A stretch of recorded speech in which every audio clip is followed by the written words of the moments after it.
Hello, everybody. Welcome to the Viking Code School Codecast. My name is Erik Trautman, the founder of Viking Code School, and the Codecast is a weekly chat with developers and other folks from the technology community to give us insights about what life is like behind the curtain, teach us stuff, and generally just get us connected to what the world of technology and development is all about.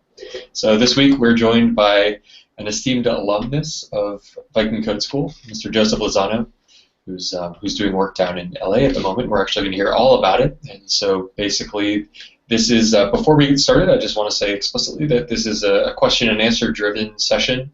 And so if you're viewing outside of the Hangout, you're welcome to use the Q&A app. It's one of those little Google widget apps, and we'll be able to see your question. If you're in the Hangout, just unmute and feel free to fire away whenever you're ready. Basically, Joseph is here today to talk to us about what life is like beyond the boot camp and how to survive your first few months on the job. So he's been doing some really cool stuff that I'm excited to hear about. So thank you everyone for joining us, and specifically Joseph, thank you so much for taking the time to chat, and I really appreciate it. Yeah, so I guess I'll just kind of get started with what my company does, and then. Well, actually, before we dive right into that, actually, do you mind? Well, I guess if you want to do maybe a quick introduction of your company, and then we can kind of start from the beginning and hear a little bit more about how you got there. Yeah, I was going to kind of move into that right after. Or I guess I could do that first, but let's start with this. So we work at we do online advertising. So yeah, what's the name of your company? My company is called Connexity, formerly called Shopzilla, which you might have heard of. So my part of the company does online advertising, so we're the ones kind of keeping track of you and following you around and showing you ads for things that you've already bought. The way that it works, I just kind of want to give a quick rundown of the technology just so that you have kind of some context. So when you visit a website, let's say that website, they're using Google to serve their ads. Google will receive that, hey, you visited, some information, your IP address, where you are, if you visited that website before, things like that, and then send off what are called bid requests to a bunch of companies, including ours, who will then decide whether or not they want to show you an ad and bid on that. And if we win that bid, then Google kind of hooks us up with that user and we send the ad along. So what I do at our company is I work on the Rails application that our campaign managers, and internal people use to control what ads get shown, what campaigns are running, what sites are turned on and off for those, kind of, the admin dashboard for controlling all of that. So it's kind of the brains of the whole operation.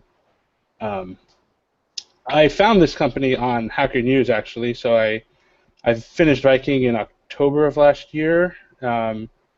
And looking around doing the normal stuff, sending out cold calls. I saw the Hacker News hiring ad. They do that once a month. It's definitely a good resource. They do it on the first of the month, and it was in the location I wanted in Southern California in Ventura County.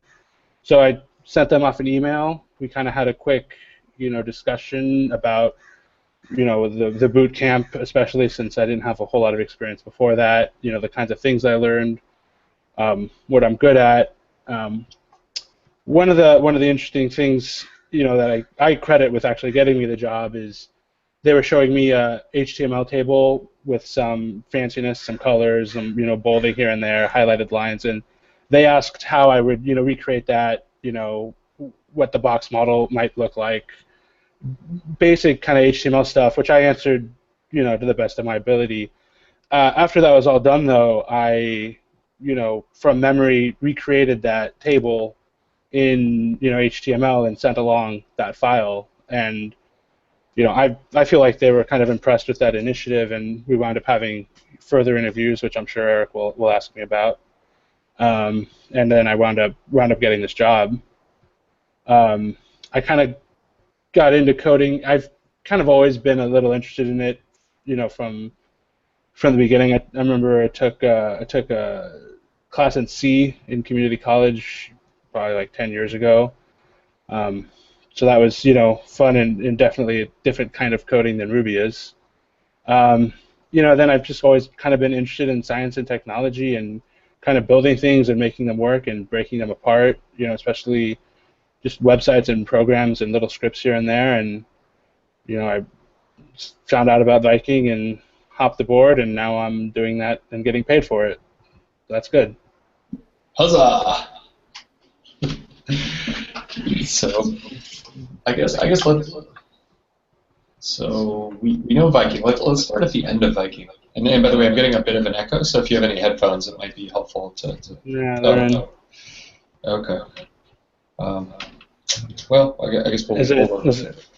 Is it a bad one? It's not too bad. So, yeah, I guess take me back to your job search, and I guess it doesn't necessarily have to do with exactly Connexity or anything like that. I don't want you to give away their secret sauce or anything, but how did you approach the job search, and what were those interactions with companies like? So sort of like what do you feel like worked for you? What didn't work for you? You'd mentioned the hustle, the going above and beyond after the interview as being something that was helpful. But how did the rest of the process go for you? So I kind of took a kind of shotgun approach, which I guess is what most people do when they're don't have an already have a lead or something.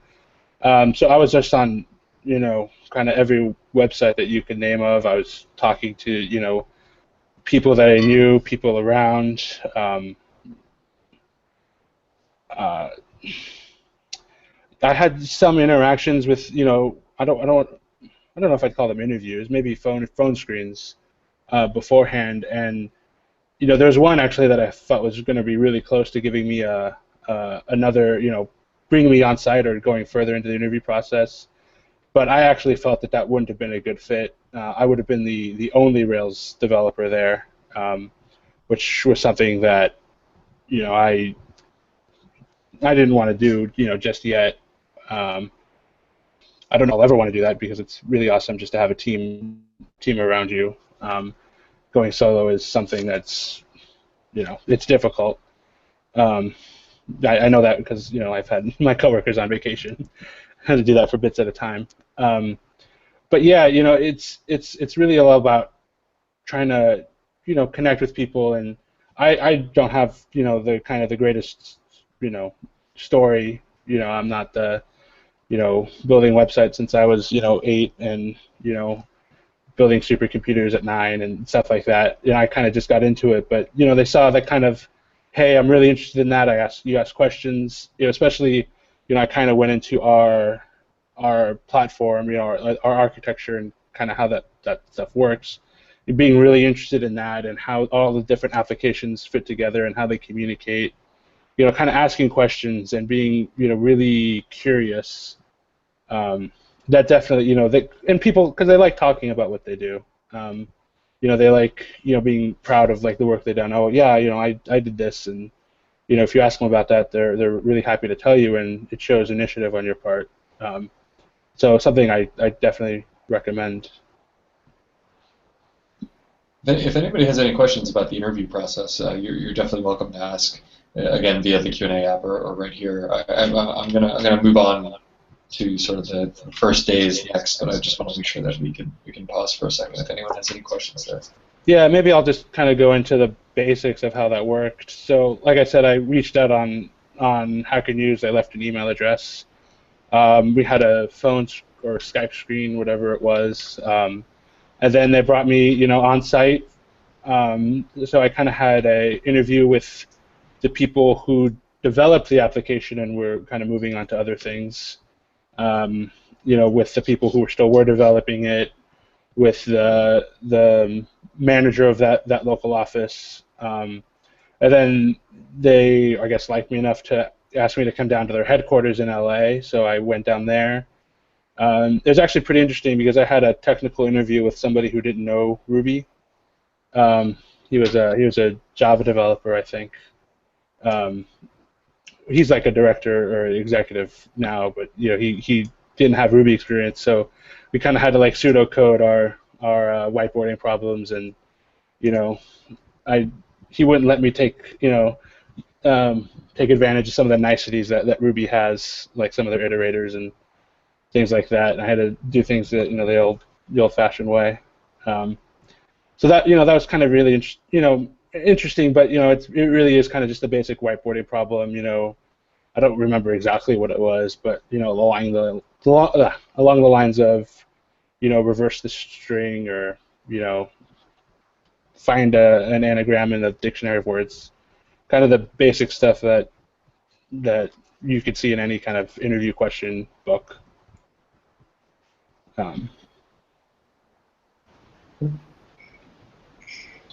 Did you do any live coding whenever they brought you in, or was it mostly just algorithm questions? Yeah, no, it's just it was all on the whiteboard. I didn't have to actually do it in front of on a keyboard. The kind of questions I were asked were, just kind of pseudocode algorithm stuff, and then also actually a lot of SQL. I was grilled on SQL pretty good, and actually I do that a lot now. That's kind of like my non-Rails responsibilities. There's some kind of pretty mean queries that I've had to write. Yeah. Cool. So what exactly were you hired in to do? So sort of like, what was your job description basically, and then what was that very first week like when you sat down in the seat and it was go time and you had to figure everything out? Yeah, so I was hired to work on this Rails application that is used to control all the different campaigns and things like that. It was, legacy. It still is legacy. It was on, I think, Rails 3.0 when we started it, and we've recently upgraded to 3.2, which was a pain. That's when they brought in the asset pipeline, which we still don't have, because it won't work. So I was hired to kind of bring in, to work on that application. My first week consisted of basically the manager sitting me down and trying to walk me through the whole architecture of everything that wasn't the Rails application. So, our campaign manager that is used, that basically decides whether or not to bid and controls the state of things. Our actual bidder that does the bidding and communicates with the Google or Yahoo or whatever ad APIs. All the different kind of file stores that we have for looking things up later, and then how they all talk to each other. And it was a whirlwind. We did a couple hour-long sessions, hours-long sessions on that, and it's still something I really can't wrap my head around. There's probably like a dozen different applications that all talk to each other, and are all critically important to to what we do. So that was the first few days, and then at the same time, trying to kind of work my way in and adding little features here and there. I don't know. I don't have any specifics on mine that I'm allowed to talk about, but really little stuff. So if we have a table, for example, with data, just adding a column to that, just to make things easier, or doing things. I mean, little things like that. Changing the way the page works. Then slowly, a little later on, we've gotten more, aggressive with what we're doing and the changes we're making, such as the Rails upgrade, which that was a lot of fun, and it didn't work the first time. Did you have to revert? Yep, we had to do that kind of off hours. So we all got up online at 9 o'clock and tried it, and it didn't stick, and so we had to revert at around 11 when we gave up. And then we tried it again the next day, and we changed some little things, some configs here and there, and it wound up working right away the next day. So another kind of interesting thing about the Rails application that I work on is that it actually doesn't have active record. We use Data Mapper, which is not maintained anymore. So that's like kind of another whole challenge in itself. It has some different syntax and also kind of different behaviors. It does different things, and a lot of our problems came when we upgraded that, to go along with Rails. It didn't behave the way we expected it to. and that was kind of a combination of the legacy code being inefficient and data mapper wanting to take advantage of that inefficiency and do things even more inefficiently. So yeah, I mean, all those kind of different challenges that you're not really, prepared for, but you should definitely, I'd say yeah, try to learn a little bit about data mapper. You might not have to use it, but just having experience with another ORM could, if you need it, you need it, and not everything is done the way Active Record does it. I don't even remember Active Record anymore, to be honest. It's unfortunate. As long as you know SQL, you can do anything. It's true. It's true. Learn your SQL. You could do anything in SQL. It just might take a few joins, but yeah, you could do it. So how do you get up to speed with legacy code base? So there's actually a lot of different tricks that you could do, especially. So we're trying to pry into data mapper and see what it's doing.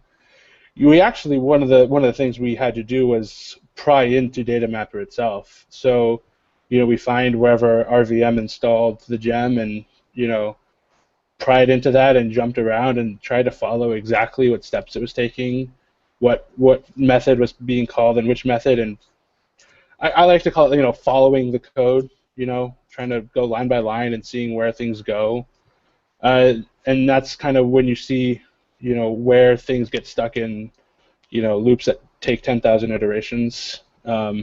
That's where you see all of those kind of inefficiencies when you kind of just, that's unfortunate, but just kind of having to go line by line with pry. Pry is like the best thing ever. That's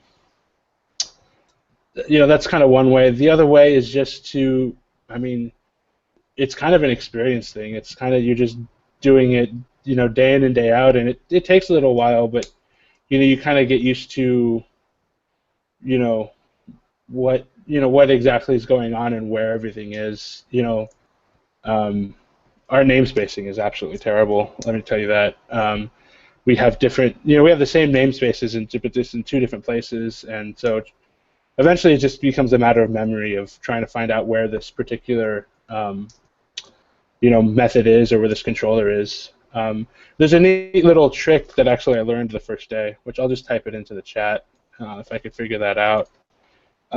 It's if you do Rails, and this is something I didn't learn it at Viking, so maybe you guys could get. You would now if you're watching Codecast. Maybe, yeah. Just call it something. So I think I got that right. I put that in the chat. I wonder if people at home could see it. Rails.application.routes.recognize path. Then you put in your path, and that'll basically run it through the router, and it'll return to you what method and what controller is being called and what parameters. So that's actually really helpful when you have a route and you're on your page and you want to say, well, what controller? I want to fix this page. What controller do I need to go into? And sometimes it's not named very well, then it's kind of hard to figure it out. You could just throw it into that, and it will. I don't know exactly how it works internally, but it'll spit out the router or the controller that it uses and the method and any parameters along with it. So that's a neat little trick. That's actually a great little trick, yeah. Yeah, but kind of. A lot of it's just figuring out what exactly is happening with the code and trying to make it better. Writing tests, very important. When I started, our test suite not only didn't pass, it didn't work. So, we spent a good couple, maybe a week, trying to get that going and getting that all set up. And Erik left us. So now we have maybe 5 or 6% coverage, but all of the tests that we have are green, and the test suite works. And now we can make changes, without having to worry about things breaking down the line, at least where there's coverage.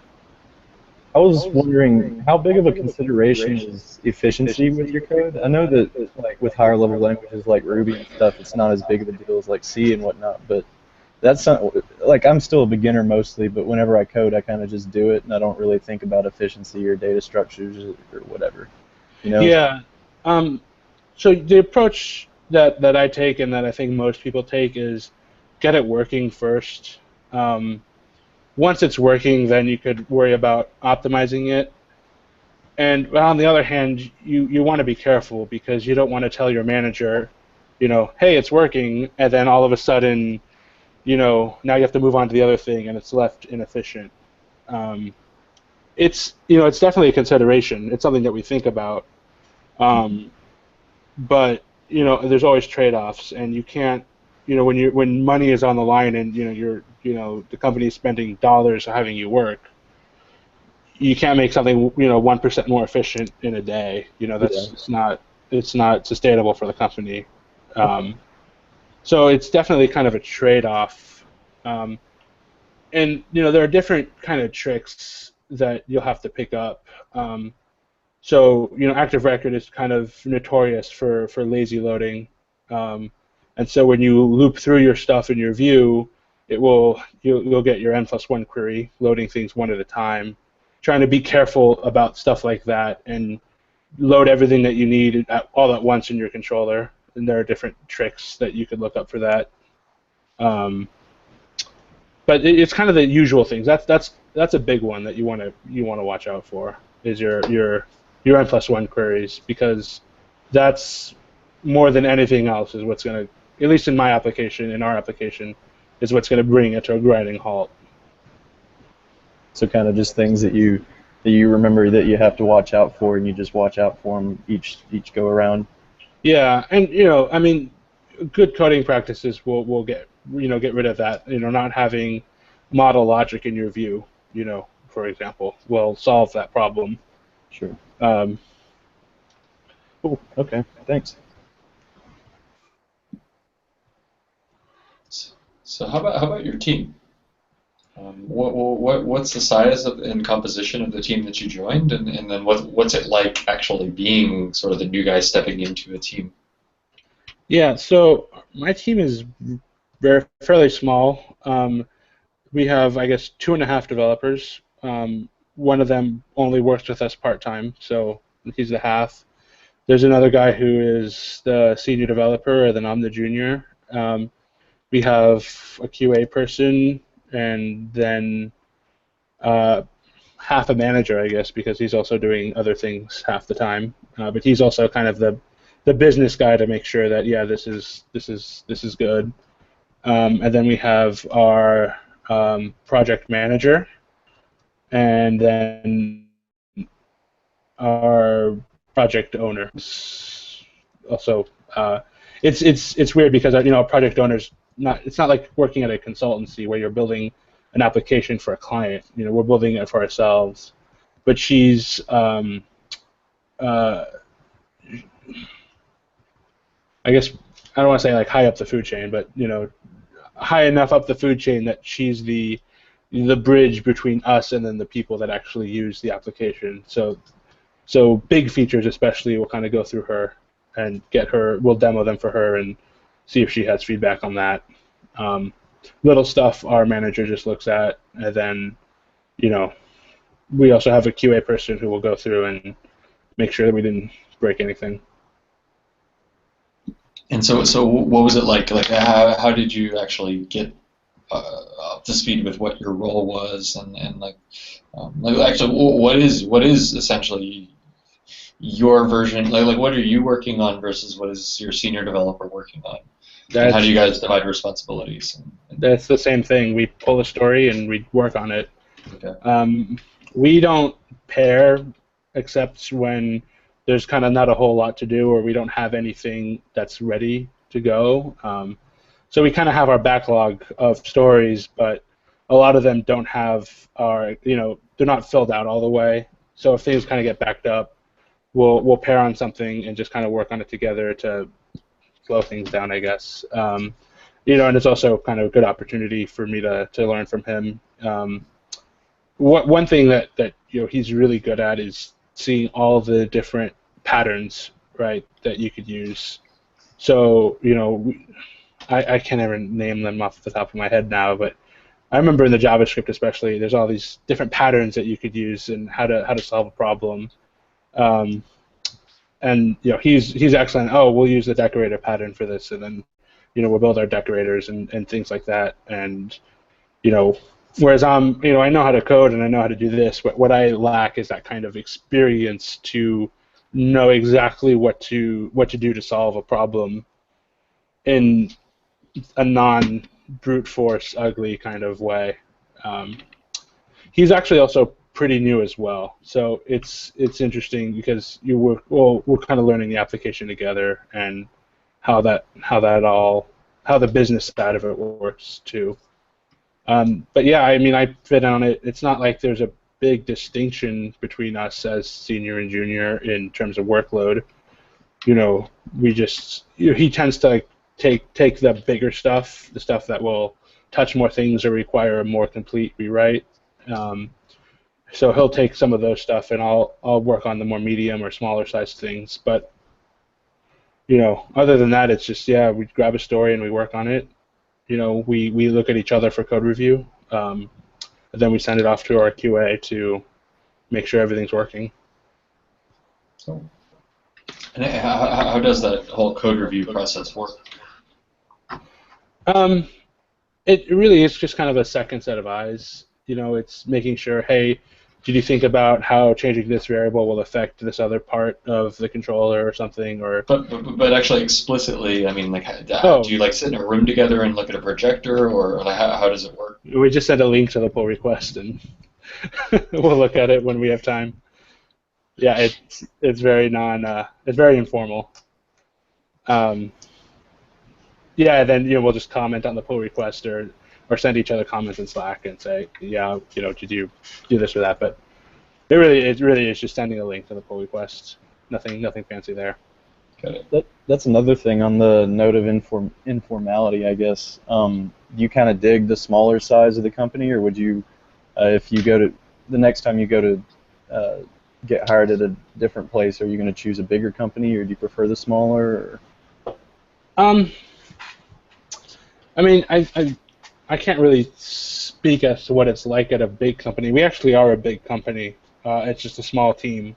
So I kind of have all the perks of a bigger company, as far as, having things around. If I go to HQ, they have catered food and all the stuff that you can't really do in an office of 4 or 5 people. So I think that the whole company worldwide is probably 500 or maybe 600 now. And then in our kind of division, there's a couple dozen maybe, and then on my team, there's just the 4 or 5 of us, depending on how you count it. I like the freedom, of being in a smaller team. I like, not having just to be a kind of a cog, but also, I have my opinions as to how things should look, and I'm pretty critical, when I say, hey, we should design it so it looks like this, they'll be, okay, that sounds good, rather than having, oh, this is what our design team says exactly what it should look like and make it look exactly like that. I don't know if that's how it works at a big company. I imagine that's how it works. But, we have pretty free reign to design the things ourselves. And, that's also kind of a double-edged sword because, as we're developers of the application, we're not users. And it's a pretty complicated one. So, we don't exactly know how this, or even if it's, if a feature will be used. We kind of are trusting our product manager and owner to put stuff at the top of the queue, that's going to be used. But, there's trade-offs. I like working at a small company. I'd probably stay at a smaller sized one or a medium-sized one. I don't know if that answers the question at all. Yeah, thanks. How about specific projects? I mean, maybe what's an example of something that you work on, maybe with the names changed to protect the innocent? That kind of gives us a sense of what is the technical complexity of the kinds of APIs you're working with and stuff like that.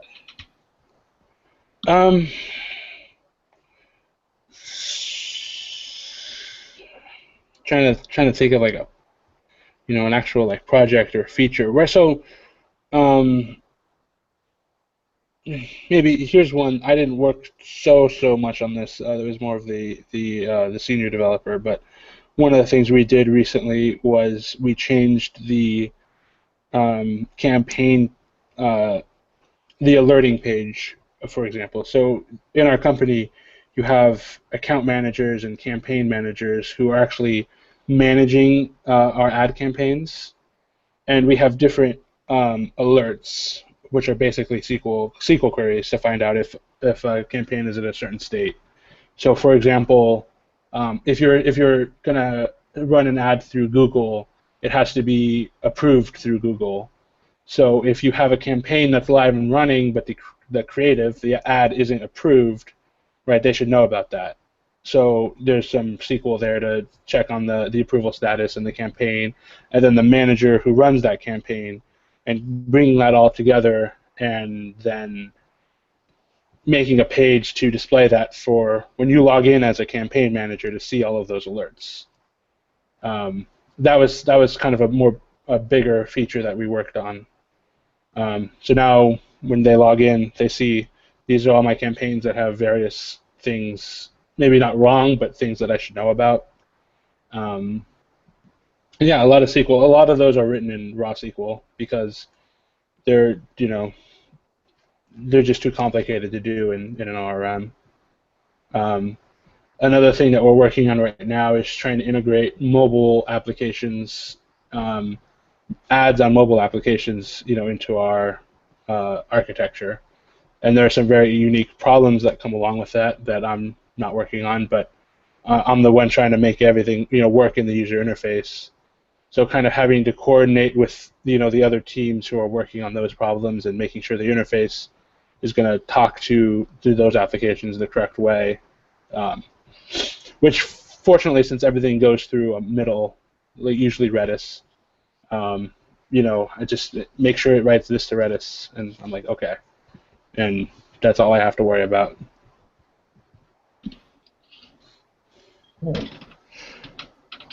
Well, see, so what about? I mean, okay, so you've talked a lot about SQL. No, SQL is the most important thing. Okay, so how have you upped your game in SQL? I mean, nobody. I mean, obviously we cover that during the course pretty heavily, but then you probably had to go even deeper, I'm sure, afterwards. So how have you like turned your brain into full-on SQL mode? What have been the best resources, and how does that work? So the real trick to SQL is finding a query that you could reuse and just change a little bit. I mean, I've spent hours trying to build, just the right, query, and then let me back up a bit and say why I'm writing so much SQL, because it's not entirely for the Rails application. So our transactions are stored in a Hadoop cluster, and you don't need to know what that is, and I don't know entirely for sure myself.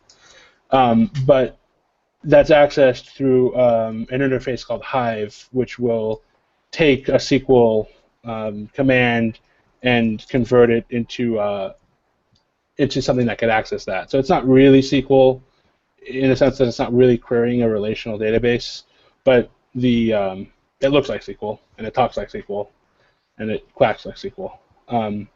So, for example, if one of our clients wants to have a special request, say for example, I want to know how many impressions, how many ads were served to people grouped by zip code, right? That's kind of a more basic one. I hop in and write, yada yada, find all, group by, where this is that, and then I have that.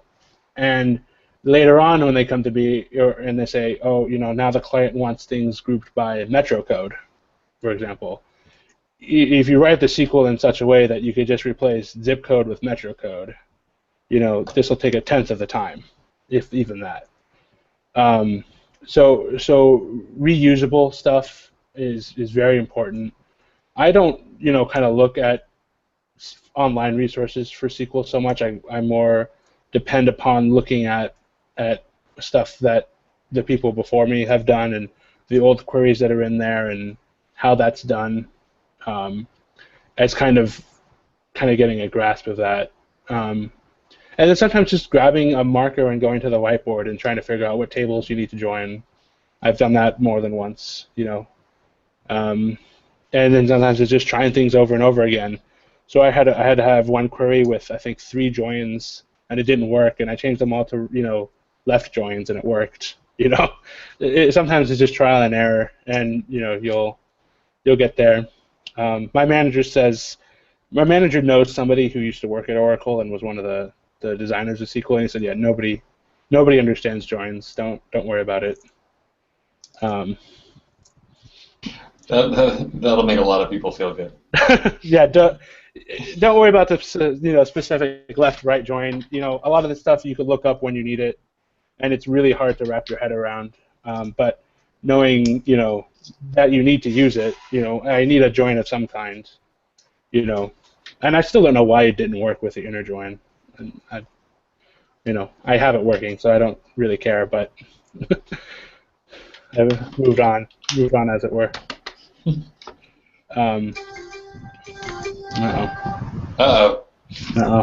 Actually, do you mind talking about what you're doing now when you're able to address that? What your role is on being on call? Oh yeah, so that was ESPN. Fortunately, that wasn't me being on call. I was hoping that was just a creative pager notification. No, it was definitely ESPN. Something about the Lakers.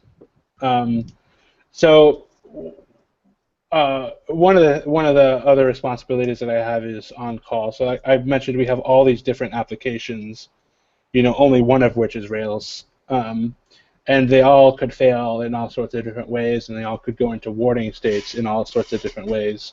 So we have a software as a service called Logic Monitor, which monitors all that stuff and will alert me. And here comes one right now. Fortunately, I could ignore that one. But I do have to acknowledge it. So here's a live demo of what I do. I get an alert. It says the uptime on this application is not what it should be, but I know it's because somebody's in our data center moving hard drives around. So I will acknowledge that and ignore it because I can. But so part of my responsibility, and it's a weekly thing, is to just kind of be on top of that. And if something happens, with one of our applications, the alert will go to me first as the on-call, and then I determine if it needs escalation or not. And that's something, I'm dealing with a lot of applications that I don't know, that I've never looked at. I've never even read one line of its code base, and I kind of have to determine, hey, is this important or not? Does this need escalation, or can I just acknowledge it and let it go? And this is probably my 3rd time doing this. One of the things that we use at our company that makes it really helpful is a wiki. So we use a Atlassian wiki. I don't remember exactly what it's called, but whatever Atlassian's wiki product is, we use that. So if I have an alert that I don't know what to do with and it requires a lot of work, to figure out what happened, I'll write that up in the wiki, or somebody else who's on call will write that up. And then so later on, when it comes to me, I search for this alert, this warning, and I see it, and it says, hey, do this, restart this application, and everything will be okay. I restart it, and everything's okay. So that and that's more of an outside teamwork kind of thing, is, having a common wiki, common knowledge source that we could use for the more businessy, more domain-specific kind of knowledge.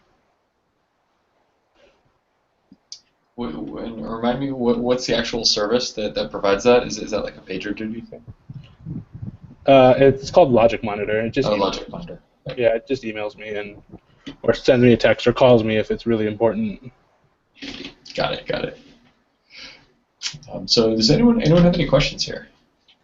Pause for a minute. Yeah, I actually had a question. Like, it sounds like you're doing a lot of back-end stuff for your role, and like after VCS, or maybe even during, like, did you know, like, you were leaning towards the back end as opposed to the front end? And oh yeah, I hate JavaScript. I hate everything. I hate everything that has to do with JavaScript, and I don't want to look at it ever again. I have to, but Yeah, I don't like. I mean, I've never really liked the kind of designy features, and making things look just right and move the box model, and having things fit and making sure everything lines up. I've never really liked that. I more like the logic, and the, making things work. Gotcha. So I kind of knew that I wanted to do that, and I avoided looking at, and there's a lot of them, of front end positions, and I mostly avoided that just because I didn't want to. Cool. Thanks. And I guess as a follow-up, like having done, having delved that deep into the back end and SQL, like have you considered maybe like I don't know, data science kind of applications like or roles even I mean, in the future maybe? so actually the person who wrote the majority of our Rails application is now a data scientist. So that's a thing. I don't know. I don't know how I feel about like statistics and all that. Data science is definitely a big part of what we do, just because we have so many users and so many, there's a lot of data that has to be dealt with, and that's something that I'm more right now trying to get the Railsy stuff done, and Elixir. I'm also trying to do Elixir. So I'm not really focused on that. Although I could be in a few years, who knows? Cool, thanks. If there are any other questions, feel free to unmute here if you're inside, and then if you're not, like I said, you can use the Q&A app. It's pretty. What's that? No, nothing in the Q&A app. No, nothing yet. Well, how about coming from your perspective, Joseph, looking back at all these fine folks, some of whom have just finished, some of whom have yet to start, and others who are somewhere in the middle. What is your advice? I mean, being on the other side of the curtain now, having officially gotten there, getting paid to learn and all that, what do you think looking back? I don't know. That's a good question, and that's a difficult one to answer. Do all your homework. Eat your vegetables.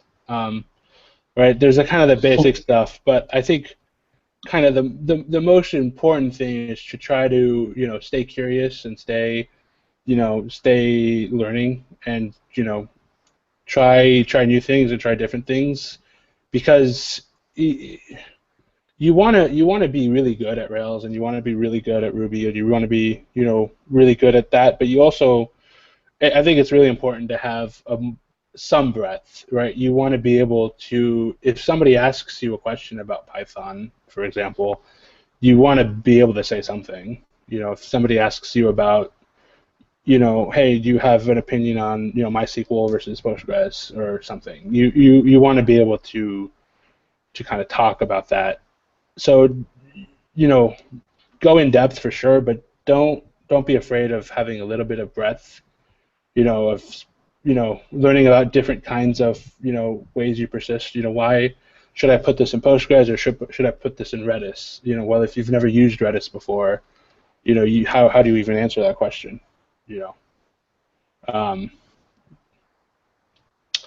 I don't know. Do we use? Well, I guess I can't even remember if you guys go through Redis at all. I don't think so. Not formally. Not formally. Some students have certainly looked into it as part of some of the projects. Yeah, definitely. Build a project with Redis. Build a little pubsub thing and send a message and then receive that message back. And Action Cable is out now, or at least the release candidate is. And definitely try that and be trying new things and different things and get that breadth.